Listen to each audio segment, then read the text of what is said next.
Welcome back, everyone.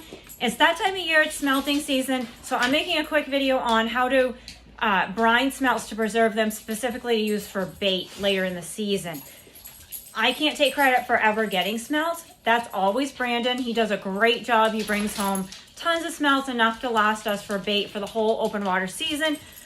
Sometimes we use them shore fishing early on season, sometimes bank fishing at rivers. I use them a lot kayak fishing. And in the past, we had just vacuum sealed them, but we found that when we opened them later, you know, they would have lost a lot of color and they'd be really mushy. So like you put them on a hook and they're really limp, and also it made it way easier for the fish to like just pull them off the hook when they're that mushy. So we did some research. There's just not a lot of information out there specifically about smelts, preserving them to use for bait. So after some experimenting, I kind of figured out what worked. So I just wanted to share that. I don't have a whole lot in here. I got some in here that Brandon got from Egypt Pond. I think those were Egypt Pond smelts. So heavy on the salt. Some people use kosher salt. I use plain salt. Just don't use iodized. That does not work at all.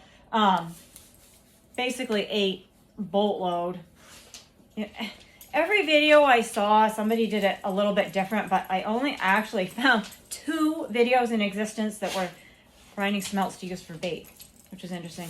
And then a little bit of baking soda. Some people put other things in them. I've seen people put things like garlic in them for smell. I don't do that. Not a lot of baking soda. There's not a specific amount, and you're not going to ruin it by using a little more or less. You'll just figure out what works for you. But I don't know. That might have been a teaspoon of baking soda and a whole lot of salt. Let me put this up there so you can see they're like completely caked. And just make sure they're all covered. And then I put just enough water to cover them. No, this is not a meal for you.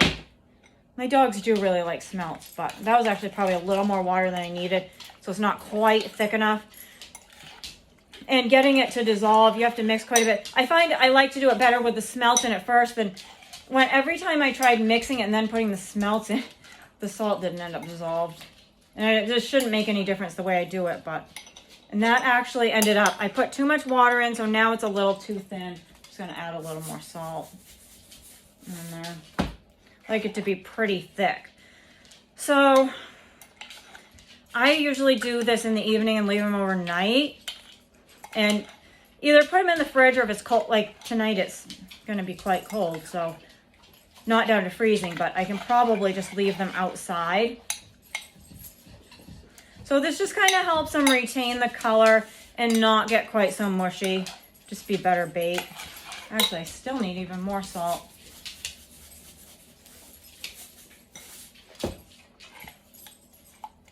But yeah, that should do it.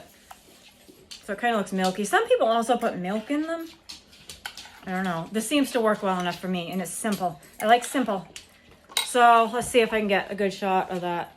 Kind of. Let me tip this. You can actually see it. Kind of looks like they're sitting there in milk.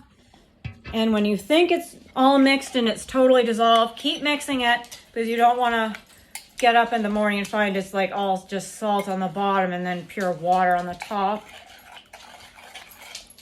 And that's it. I put tin foil over it, and tonight I'm going to put it outside. If it was going to be warmer, I'd put it in the fridge. So in the morning, you don't rinse it, but you want to shake off as much as you can. And then whatever you do, vacuum seal. I hate using a vacuum sealer. It's a pain. I just put them in Ziploc bags and kind of label. Sometimes I'll put 10, maybe I'll put 20 in at the most, because I don't use that much.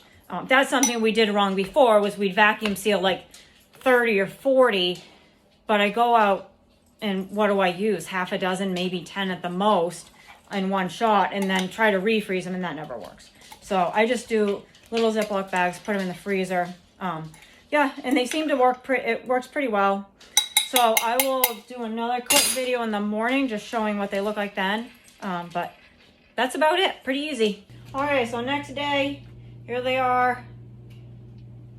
As you can see, they maintain decent color, and they're not all mushy. They're actually fairly firm, so those will be a lot better bait. And you don't rinse them, like I said, just kind of stand here and shake them off. And then we're going right out fishing now, so I'm just gonna put these in a Ziploc. Don't have to freeze them yet. Yep, that'll be our bait for today. So that's a simple and easy way to brine your smelts and keep them a little bit better for using them open water fishing.